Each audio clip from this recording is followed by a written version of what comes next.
Bharatiya Janata party और Bharatiya Janata party को हराने वाली। प्रशांत किशोर मैदान में है, पहला कोई उम्मीदवार कोई मैदान कोई में कमजोर खिलाड़ी तो है नहीं। वो अपना चुनाव मजबूती से लड़े। चुनाव में मजबूती से प्रशांत किशोर उतरे हुए हैं। बीजेपी को हराने के लिए जो कुछ भी करना पड़े, उसके करने में क्या क्या पर्दाफाश करना है वो हम अभी आपको कहे के लिए कर दें। नमस्कार, हमारा नाम है समरीन और आपने देखना शुरू कर दिया है खबर अनफिल्टर्ड। देखिए, कांग्रेस और राजद को मिल करके प्रशांत किशोर की मदद करनी चाहिए।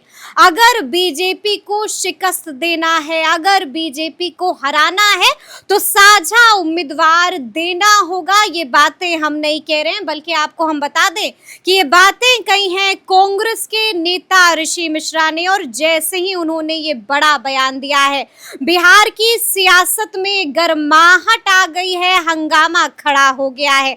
तो आइए फिर इस मुद्दे को लेकर के सीधी बातचीत करेंगे कांग्रेस के दिग्गज नेता शकील अहमद जी से। सबसे पहले बहुत शुक्रिया बातचीत के लिए। बहुत शुक्रिया आपका समरीन जी, सबसे पहले तो हम आपसे जानना चाहेंगे, आपकी प्रतिक्रिया जानना चाहेंगे। आपने देखा है कि ब्रेकिंग खबर प्रशांत किशोर को लेकर के आई है और जन सुराज ने प्रशांत किशोर के नाम पर मुहर लगा दिए, मैदान में उतर गए हैं प्रशांत किशोर। क्या कहिएगा?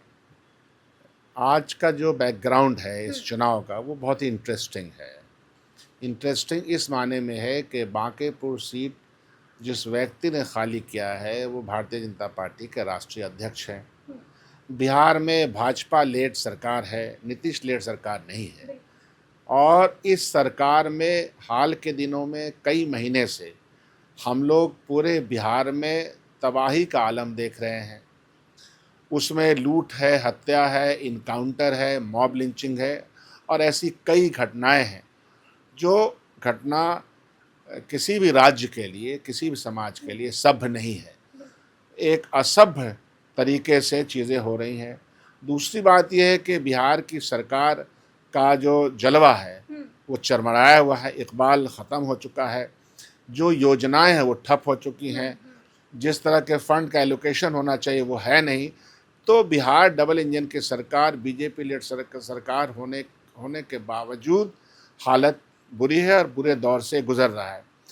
तो देखने वाली बात यह है कि इसमें इस बार का चुनाव बहुत ही इंटरेस्टिंग होगा। दिलचस्प हो गया, दिलचस्प है, जी, बहुत जी, दिलचस्प हाँ। है। अब इसमें पार्टियां हैं अलग अलग अपना उनका मंशूर है। मिला जुला के यह भी सत्य है कि दो धुरी है, भारतीय जनता पार्टी और भारतीय जनता पार्टी को हराने वाली धुरी। यही दूरी है। आइडियोलॉजिकल तो अगर आप ये देखिएगा कि वैचारिक तौर पर भारतीय जनता पार्टी का विचार जो विघटनकारी विचार है और दूसरा विचार बंधुत्व और सद्भावना का विचार है। यही कारण है कि आप देखिएगा कि राहुल गांधी जी की पूरी यात्रा, अब पूरा दर्शन जो राजनीतिक दर्शन है, वैचारिक दर्शन है, वो बंधुत्व और सद्भावना पे टिका हुआ है। तो यह समर दिलचस्प तो है। अब इसमें प्रशांत किशोर मैदान में है। हाँ, तो प्रशांत किशोर मैदान में है, पहला उम्मीदवार मैदान कोई में कमजोर खिलाड़ी तो है नहीं। प्रशांत किशोर कमजोर नहीं है। खिलाड़ी है। 2025 याद है ना, विधानसभा चुनाव के नतीजे भी याद होंगे। व्यक्ति और व्यक्तित्व का सवाल है, तो कोई कमजोर, अभी पूरी बात तो आप सुन लीजिए।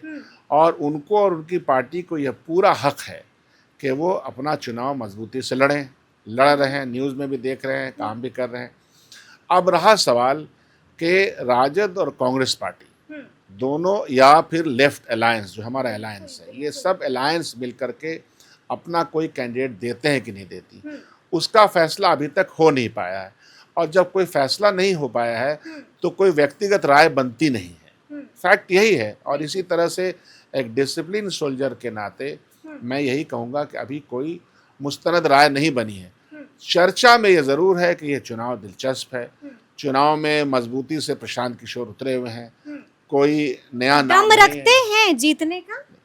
मैंने कहा ना कि चुनाव में वो दम भी रखते हैं और उनके अंदर वो सारी बातें जो चुनाव के रणनीतिकार रहे हैं उनका रिजल्ट ख़राब रहा है, ये तो उनकी बातें हैं। लेकिन जहाँ तक अलायंस का, जो हमारा अलायंस है, उसमें भी कुछ खटपटाहट हो गई है, लेकिन वो खटपटाहट चलती रहती है, वो कोई ऐसी बात नहीं है। राज्यसभा में हमने नहीं दिया, उन्होंने हमको नहीं दिया, ये चलता रहता है।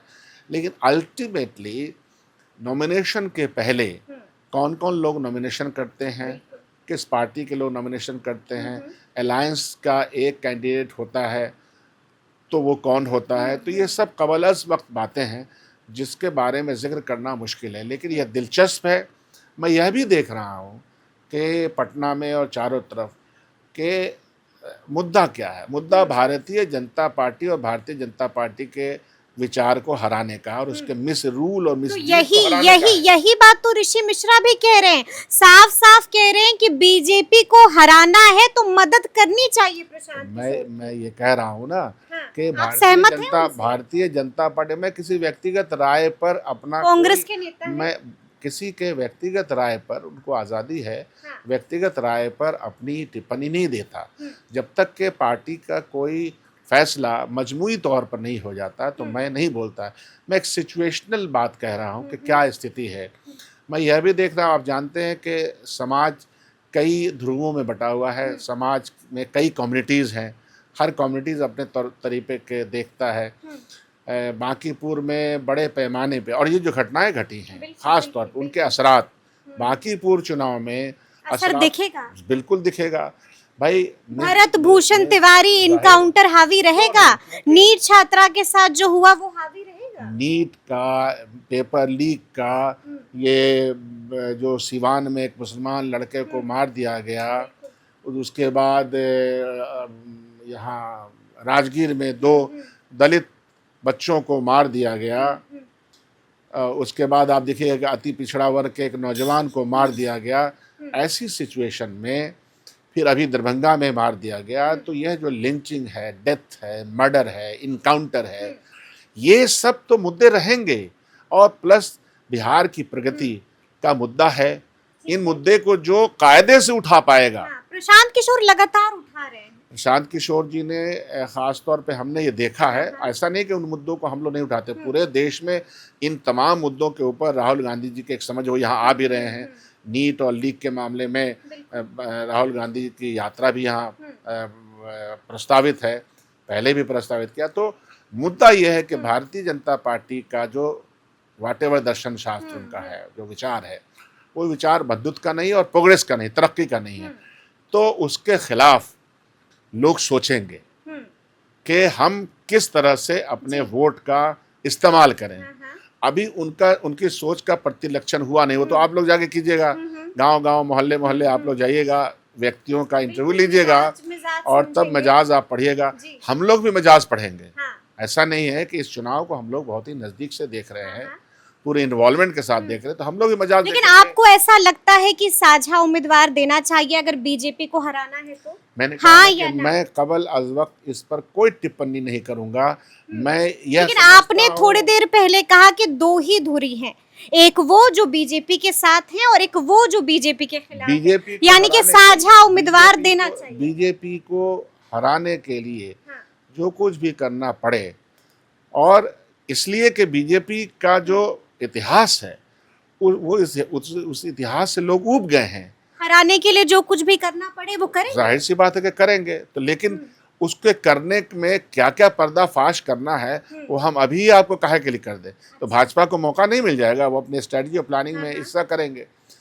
अभी तक जो हमारा अलायंस है तय हुआ, आप लोग हमारा अलायंस है, उस अलायंस में 2-3 दिन के अंदर चीजें सेट हो जाएंगी। यानी कि महागठबंधन बैठक करने वाला है, या फिर हम इसको ऐसे बोलें कि कांग्रेस बैठक करने वाली है। अलग अलग पार्टियां जो महागठबंधन का हिस्सा रही हैं पिछले चुनाव में, बीच में काफ़ी चीज़ें खटपटाहट भी हुई हैं, लेकिन उसके बावजूद भाई जो इंडिया गठबंधन है उसमें तेजस्वी यादव उसके एक मुख्य अंग है। मुख्य अंग ड्राइविंग सीट तो सिर्फ राहुल गांधी जी है। Simple, as simple as that. और लेकिन चूंकि राहुल गांधी का दिल बड़ा है, लोगों को समेटते हैं, खड़गे जी हैं, तो सभी लोग एक दूसरे के हिस्सेदार हैं, एक दूसरे के साथ बात तो मानते हैं। जॉइंट मीटिंग होगी आप लोगों की, महागठबंधन की बैठक अब ये क्या होगी दिल्ली में जो लीडरशिप हमारी वो तय करेगी, लेकिन तय करने के बाद जो भी फैसला होगा उसको हम लोग को मानना है। कब तक हो जाएगा ये अरे फैसला? हम लोग को मालूम है कि 11 तारीख को नॉमिनेशन है, हाँ, हाँ। 30 तारीख को चुनाव, तो जो कुछ होगा उसके पहले ही नहीं होगा। हाँ। लेकिन फिर भी मैं कह रहा हूँ कि भारतीय जनता पार्टी को हराने, भारतीय जनता पार्टी के मिस रूल को बिहार में दिखाने के लिए और पूरे दमखम के साथ पटना की बांकीपुर की जनता इस चुनाव को बहुत ही दिलचस्पी से देख रही है। यानी कि हम इसको ऐसे समझ सकते हैं कि 2 से 3 दिन में आप लोग फैसला कर जाहिर सी लीजिए। बात है कि वक्त कहाँ है, उसका तो होगा, लेकिन कबल अज वक्त कोई A, B, C फैसला है, इसकी तो अभी कोई बात नहीं हुई है। ठीक है, लेकिन हमने ये भी सुना कि ऋषि मिश्रा ने ये भी कहा कि प्रशांत किशोर को राजद वालों से भी बातचीत करनी चाहिए और कांग्रेस आला कमान से भी बातचीत करनी चाहिए और मदद मांगनी चाहिए। क्या कॉल किया था प्रशांत किशोर ने? प्रशांत किशोर कांग्रेस का आज आला मैंने कमान? स्टेटमेंट देखा है जी। जो ANI पे आया है। उन्होंने कहा कि मैं तो अपनी पार्टी की तरफ लड़ रहा हूँ और मैं वेलकम करूँगा हमारी कोई मदद करता है तो। ये तो उन्होंने सीख किया है। अब हम लोग एक स्ट्रक्चर्ड पार्टी में हैं, अलायंस तो मदद कीजिएगा प्रशांत किशोर की। ये तो उनकी अपील है, हाँ। लेकिन अपील के पीछे बहुत सारी दलील है। अच्छा, जी। तो अपील के पीछे जो दलील है उस पे आला कमान सोच रहा चिंता मंथन तो होगा ना। हाँ। होने के बाद जो भी फैसला होगा आप यकीन रखिए अच्छा फैसला होगा और भारतीय जनता पार्टी बांकीपुर में हारेगी। हारना है तय। तेजस्वी उम्मीदवार देंगे कि नहीं देंगे? ये तो उनसे आप पूछिए। मैंने कुछ बातचीत हुई है आप लोगों मेरी की? कोई बातचीत नहीं हुई है। हमारे आला कमान की क्या बातें हो रही मुझे नहीं मालूम है, लेकिन मैं अपनी एक राय हाँ। जो मजमूई राय है कि क्या चल रहा है उसके बारे में मैंने आपको बताया है और आप इस पस मंज़र को समझते हुए बिटवीन द लाइन समझ सकती हैं। यानी कि इशारा दे दिया है और साफ साफ कहा है कि समझदार के लिए इशारा काफी होता है। काफी होता है जी। यानी कि 3 दिन हम लोगों को इंतजार हाँ बिल्कुल करना पड़ेगा। पिक्चर साफ हो जाएगी। देखिए हम लोग, मैं ख़ास तौर पे पार्टी के अंदर जो बहस होती है उसको पार्टी के अंदर करता हूँ। जब फैसला हो जाता है तो उसको हम मानते हैं। फैसला आने दीजिए, अच्छा फैसला होगा। यह बात भी सही है कि पटना बांकीपुर में मजबूती के साथ लड़ाई होगी और भाजपा हारेगी। उसको हराने में तमाम समाज के लोग लग जाएंगे। 3 दिन के बाद राहुल गांधी जी भी आ रहे हैं, तो क्या प्रशांत किशोर के साथ साथ हम लोग राहुल गांधी को भी देखेंगे? राहुल गांधी जी एक काम के तहत जो कैंपेन पूरे देश में जो भ्रष्टाचार है, जो पेपर लीक है, जो जिस तरह का नीट पेपर में हुआ, जो पूरी व्यवस्था कोचिंग से लेके शिक्षा व्यवस्था की, उस व्यवस्था पे आ रहे हैं। पदयात्रा करेंगे और कहाँ पर करेंगे? मुसल्लापुर हाट जो कि बांकीपुर में आता है। नहीं वो तो देखा जाएगा आचार संहिता का क्या रोल रहेगा उसमें। हम लोग भाजपा नहीं है भाई, हम लोग रूल को फॉलो करने वाले लोग हैं। इलेक्शन कमीशन का गाइडलाइन जो होगा उसको फॉलो करेंगे।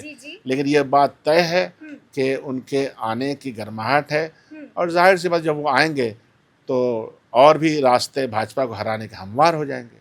चलिए, तो सुना आपने क्या कुछ कहा है कांग्रेस के दिग्गज नेता शकील अहमद जी ने। देखिए इशारा कर दिया है और साफ साफ कह दिया है कि हमने सब कुछ खोल खोल कर बता दिया है। अब आप लोगों को पढ़ना है कि बिटवीन द लाइंस क्या कुछ लिखा हुआ है, यानी कि समझदार के लिए इशारा काफी होता है। तो फिर ये पूरी बातचीत और ये पूरा वीडियो आपको कैसा लगा है कमेंट करके हमें जरूर बताइएगा। तो ऐसे तमाम अपडेट्स के लिए बिल्कुल ऐसे ही हमारे साथ बने रहिएगा और देखते रहिएगा खबर अनफिल्टर्ड। यदि अब तक आपने हमारे चैनल को सब्सक्राइब नहीं किया है तो फिर झटपट कर लीजिएगा और फेसबुक पर भी हमें फॉलो करना हरगिज नहीं भूलिएगा। बहुत शुक्रिया आपका।